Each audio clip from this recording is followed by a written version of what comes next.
Okay, Assalamualaikum semua anak-anak murid yang dikasihi sekalian. Okay, selamat sejahtera. Okay, berjumpa bersama Cikgu Zul. Pada hari ini kita akan belajar surat rasmi.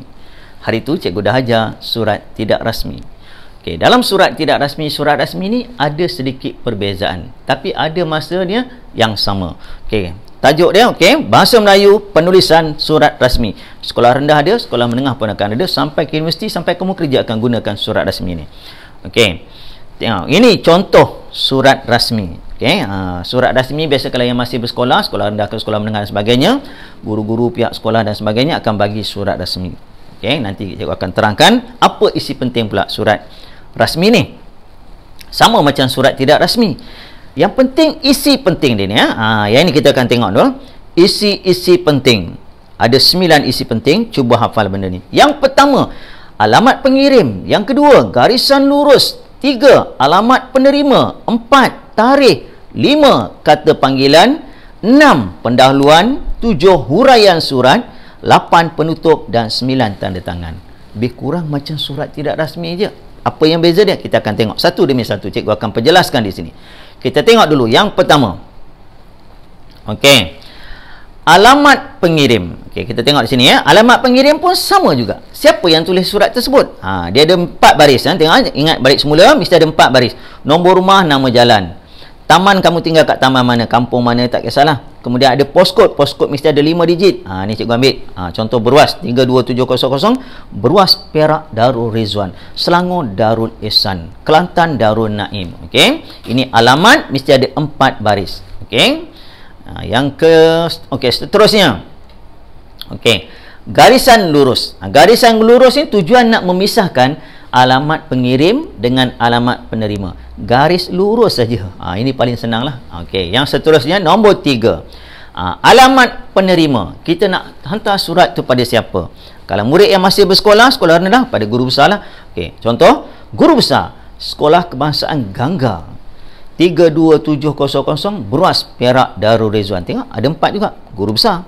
Kalau nak letak nama guru besar pun tak ada masalah. Kalau kita tahu Encik Ramli bin Abu, guru besar, tak ada masalah. Okey, kalau letak jawatan guru besar pun hanya ada seorang saja, surat tu akan sampai pada guru besar. Okey, ini alamat penerima. Yang keempat, sama juga tarikh ni ya. Okey, tarikh ni tarikh tulis surat hari tersebut. Okey, dia akan rujuk contoh. Kita ambil yang ke depan ni. Okey, 15 September 2021, betul cara tulis. September penuh.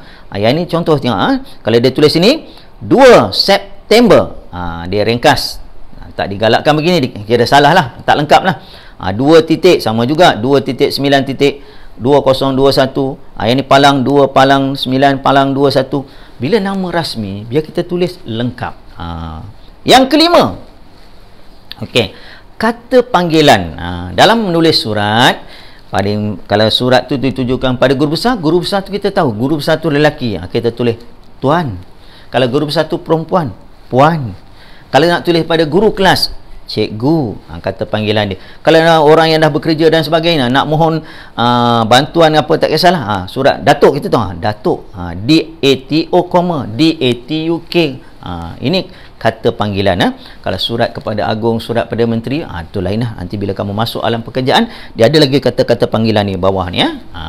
Okey, seterusnya nombor 6. Yang ini beza sikit. Nombor 6, tajuk surat. Tajuk surat ni paling penting. Cikgu buat sini ada pilihan atau nanti. Tajuk surat ditulis dengan semua huruf besar atau huruf pertama bagi setiap huruf ni ditulis dengan huruf besar. Huruf pertama, contoh, kalau surat itu pada guru besar, tidak dapat hadir ke sekolah, semua huruf besar. Ataupun tidak, T itu huruf besar. Hadir, H itu huruf besar. Ke, K. Sekolah, S saja huruf besar. Itu adalah pilihan yang kedua. Kalau nak mudah, kamu tulis tajuk tu, surat tu semua huruf besar. Tidak dapat hadir ke sekolah, memohon cuti selama sebulan. Semua huruf besar. Okey, yang ketujuh. Okey, bila dah ada tajuk pun semua, dia ada pendahuluan dia.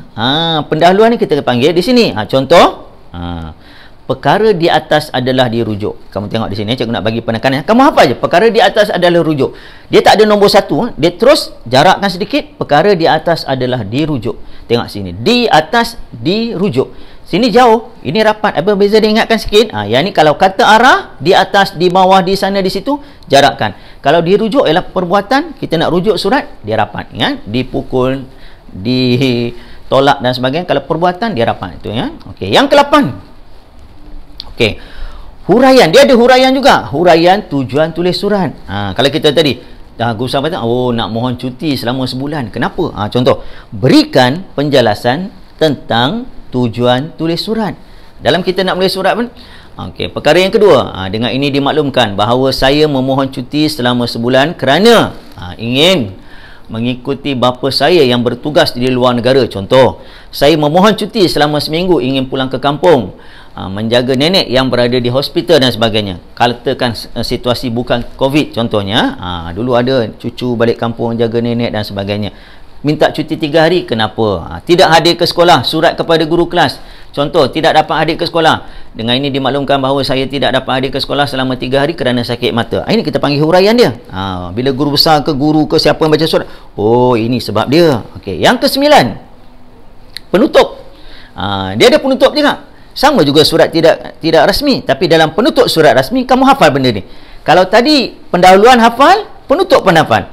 Segala kerjasama yang diberikan oleh pihak tuan.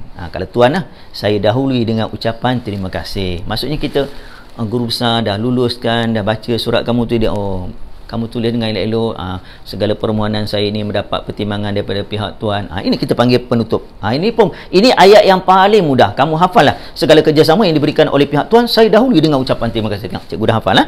Jadi benda ni penutup. Dan tanda tangan ada juga. Okey, ini kita panggil dia tanda tangan yang benar. Siapa yang tulis surat tersebut? Contoh, Ramli, ada tanda tangan dia. Yang ini semua huruf besar, Ramli bin Abu Kasim. Semua huruf besar. Okey, itu adalah surat rasmi. Okey, jadi untuk memahami apa yang telah dipelajari, okey, cikgu ada sediakan satu latihan. Okey, ini contoh dulu. Contoh surat rasmi. Okey, tengok contoh dia. Ini kita panggil dia. Siapa pengirim dia? Dia ada garisan lurus. Siapa penerima dia? Kemudian ada tarikh dia, 20 Mei. Contoh 22 Mei. Kemudian berikutnya, tuan memohon. Tengok ni, MPT. Ini cikgu kata tadi, huruf pertama boleh cikgu buat dua-dua. Yang ini pun boleh, huruf pertama bagi setiap perkataan. Itu maksudnya. Perkara di atas adalah rujuk. Tengok, sama aja. Perkara dia tak ada nombor 1, dia terus nombor 2. Nombor 2 jarak. Apa tujuan? Untuk makluman Tuhan, Ahli Jawatankuasa Persatuan Bahasa Melayu telah merancang untuk mengadakan aktiviti perkemahan tahunan. Butirannya, ini kita panggil huraian dia. Bila? 6 hingga 9 Julai. Tempatnya di padang sekolah. Peserta berapa orang? Jadi guru besar pun, murid-murid ni nak buat perkemahan pada bulan Julai di padang sekolah. 45 orang. Itu kita panggil huraian dia. Okey, seterusnya, nombor 3, apa tujuan kita buat perkemahan tu? Suka-suka ke? Perkemahan ni diadakan kerana ingin merupakan aktiviti tahunan bagi pertubuhan ini. Tujuan perkemahan diadakan supaya dapat memberikan pengalaman serta dapat memupuk nilai murni seperti berdikari, berdisiplin dan bekerjasama antara satu sama lain. Itu tujuan perkemahan. Okey. Dan akhir sekali, ini contoh ayat lagi satu contoh. Dia tak mula bertepi. Dia tak ada nombor 4, nombor 1 tak ada, yang akhir pun tak ada. Kami berharap pihak tuan dapat menimbang permohonan ini. Kerjasama daripada pihak tuan amat kami hargai dan kami dahului dengan ucapan terima kasih. Sekian. Last sekali dia ada tanda tangan. Okey.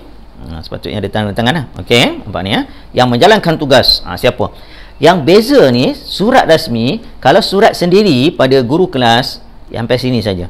Tapi kalau kamu pegang jawatan ni, tu yang waktu koko tu pengerusi, naik pengerusi, ni paling penting ni. Setiausaha yang orang yang menulis surat. Okey, sampai besar pun ada. Kita ada yang paling tinggi kat negara kita, ketua setiausaha negara. Nampak? Bawah Perdana Menteri, ketua setiausaha negara. Nampak? Setiausaha ni penting. Okey. Okey. Yang ini cikgu dah ajar, dah bagi isi penting, dah bagi contoh sebagai satu latihan. Tengok, apa latihan kamu? Latihan ni tujuan untuk memahamkan.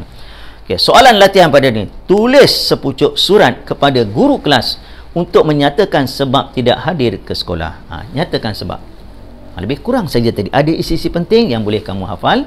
Jadi hari ini cikgu dah mengajar kamu tentang surat rasmi. Jadi cikgu harap anak-anak murid cuba hafal, cuba praktikan, tengok contoh karangan, insya-Allah kamu akan boleh buat. Bila pergi ke sekolah menengah, pergi ke universiti, benda ni akan jadi biasa. Okey? Nama pun rasmi. Kita kena ikutlah format dia. Ini kita panggil karangan berformat. Kita kena ikut dia mana alamat dia, di mana tarikh dan sebagainya. Okey, jika ada apa-apa masalah, boleh dalam ruang komen boleh letakkan. Cikgu, saya tak faham bahagian ni, saya nak cikgu buat ni. Tak ada masalah. InsyaAllah cikgu nak membantu anak-anak murid semua. Okey, cikgu harap itu saja yang cikgu nak kongsikan pada hari ini. InsyaAllah kita jumpa lagi. Bye semua. Assalamualaikum. Selamat pagi, selamat petang. Selamat malam bagi menonton pada waktu malam. Okey, jumpa lagi. Bye.